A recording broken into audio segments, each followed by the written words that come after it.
The following is an account of two true hauntings. Canadian poltergeist.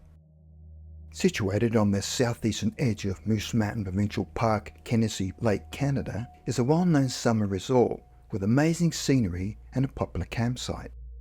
For many years, people have been talking about the strange events that have been occurring at the Moosehead Inn. The inn was once a dance hall and favourite hangout for teenagers.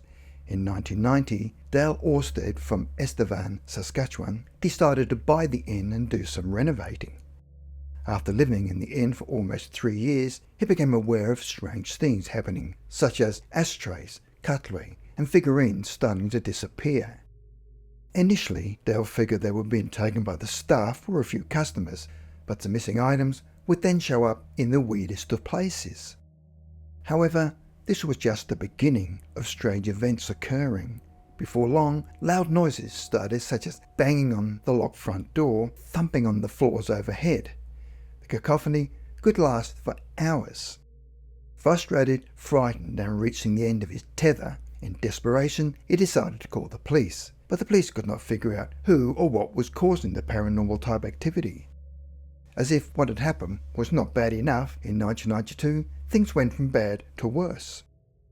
One night, after seeing out the last of his customers, Dale and a friend decided to pull up some smelly old carpeting. Almost immediately after ripping up the carpet, the noises resumed, but this time the noise was louder than ever and the activity took on a poltergeist-type pattern that sounded like large metal objects banging into each other. The noise was so loud that they feared it would shatter the windows. The noise was enough to split eardrums and continued night after night for 1 full week, putting everyone's nerves on edge. The noise appeared to stop after the new carpet was laid.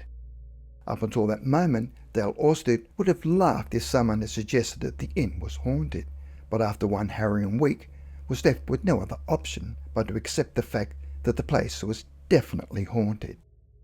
But as often is the case, Dale's acceptance of some type of paranormal activity did not stop there at Moosehead Inn.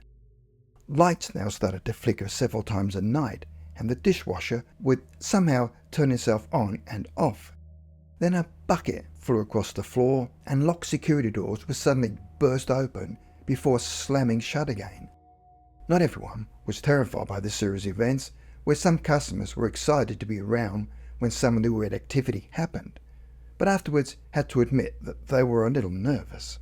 But not Dale, as he had been living with it since he moved in, and after 2 years decided he could not live at the inn anymore and had had enough and decided to move back to Estevan. However, he did not sell the inn and now commuted to work each day just to get a break from all the noise and stress he felt at Moosehead Inn. Word had now spread about the goings-on at the inn, where Canadian and American TV crews showed up, hoping to film the events at the haunted inn. Investigative reporters wrote about the strange incidents that Dale Orsted had been experiencing along with his girlfriend, friends and workers.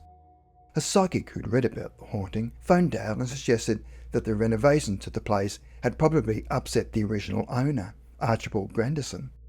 She said that the original owner's spirit was most likely the source of the mournful moaning sound that Dale would often hear outside his bedroom door. Dale decided to take a different approach to everything, stating, "If you can't beat 'em, join 'em," and came up with the idea of hosting a psychic fair at Moosehead Inn. Several people who were interested in the paranormal showed up for the event, which turned out to be an entertaining event for the whole town. During the fair, Dale took part in a special seance, organised by a psychic who said she detected 3 separate ghosts at the inn. She claimed she was able to convince 2 of them, a cleaning woman and a teenage boy who had drowned, to leave. But the third spirit, an older man who may very well have been Archibald Grandison, seemed determined to stay around until he was certain his widow was being well cared for. It turns out that Archibald Grandison's widow was Dale's next-door neighbour. Dale liked the elderly lady and would regularly look out for her, so it was no effort for him. As soon as he gave her extra care, the paranormal activity almost ceased. Mrs. Grandison passed away in 1999, where the ghost of Archibald Grandison finally found peace.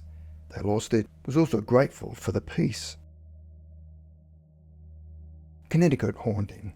In 1995, Jim Post and his wife Jackie rented the top 2 floors of an old colonial home in Meriden Avenue, Southington, Connecticut.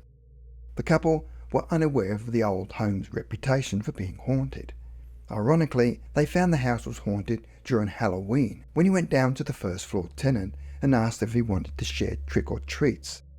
The man just looked at him and said, "We don't do Halloween anymore because it's got too damn weird." He then said, "You know what I mean?" And Jim replied, "No, I don't know what you mean." He said people would come from all over and were queuing all down the road hoping to get inside the house. The neighbour then proceeded to show Jim a newspaper article that listed the top haunted houses in the world, and there was a picture of the house that they'd just moved into. To Jim, the photograph of the house looked like a Norman Rockwell painting. It was after the meeting with his neighbour that Jim and his wife started to notice strange things happening almost immediately. At first, they were not terrifying, such as missing keys and personal items that could happen to anybody. Then mail would go missing, and then an envelope containing $500 in cash that was in a chest of drawers amongst some sweaters went missing. Other various items then went missing. Jim said that they turned the place upside down in an effort to locate the missing cash, but it was nowhere to be found. But then, even stranger things started to happen, where some friends were intending to pay them a visit. As Jim was in the shower, he could clearly hear the sound of a car pulling up in the driveway. He then heard the sound of footsteps coming up the stairs, and they start talking to Jim. He yelled out that he was in the shower, and they replied, "Okay, we'll go get some food and drinks, and we'll be back in 10 minutes. Jim got out of the shower, dried himself, and got dressed. He then heard their car pull into the driveway before hearing footsteps running up the stairs. They then had the exact same conversation as they'd had 10 minutes earlier. After asking them about the previous conversation with 10 minutes earlier, they just looked at him with blank expressions on their faces stating, "But we just got here." One night his wife Jackie saw her mother, who had passed away years earlier, hovering in a corner of their bedroom. His wife said that she appeared to be floating in the corner of the room, just staring at her. She was wearing a flannel nightgown that she'd always worn. Jim said he didn't see his wife's mother, but what he did see were the curtains moving by themselves for no apparent reason. But then things got even scarier when one night a friend was helping him paint one of the rooms. Jim had left his friend alone in the room when Jim and Jackie had gone out. As his friend was painting, he suddenly felt the hairs on the back of his neck rise up. He instinctively turned his head around, but there was nothing there, and so continued painting. He then felt a type of pressure pushing him against the wall. At this stage, he'd had enough and quickly left the room and ran down the stairs. He then had a strange sensation like he was going down an escalator. Then as he jumped into his car, a transformer exploded in the street. Jim said that up to that moment the episodes he'd experienced were just mischievous or even playful, but certainly not malevolent. He had not thought the house was necessarily haunted, but there was definitely a spiritual energy present. But as far as being evil, like the things we see in the movies, he didn't believe it was the case. Jim had a cousin who was a medium, and she felt the same as Jim, although she'd picked up a female presence. She told Jim that the female presence appeared to like Jim. She says she thinks she's trying to get you and your wife to argue. So was Jim, his wife and the female presence now caught up in some kind of love triangle, which Jim said he would not be able to deal with. As for the missing $500, it turned up 5 years and 3 moves later, back in the same box amongst the same sweaters where it originally was. The tenant that had moved into the house after Jim and Jackie Post had moved out was a young Chris Murphy. Senator Christopher Scott Murphy is now an American lawyer, author, and politician serving as a junior United States Senator from Connecticut representing the Democratic Party. Senator Murphy, who had obviously heard about the haunting, sent them a quick statement saying he wondered why the rent was so low when he moved in, and he added a quote, "Nothing ever happened to me on the second floor of that house. I've got nothing but good things to say about it." How could it be that everyone else was affected by the paranormal activity in the house, but not Chris Murphy?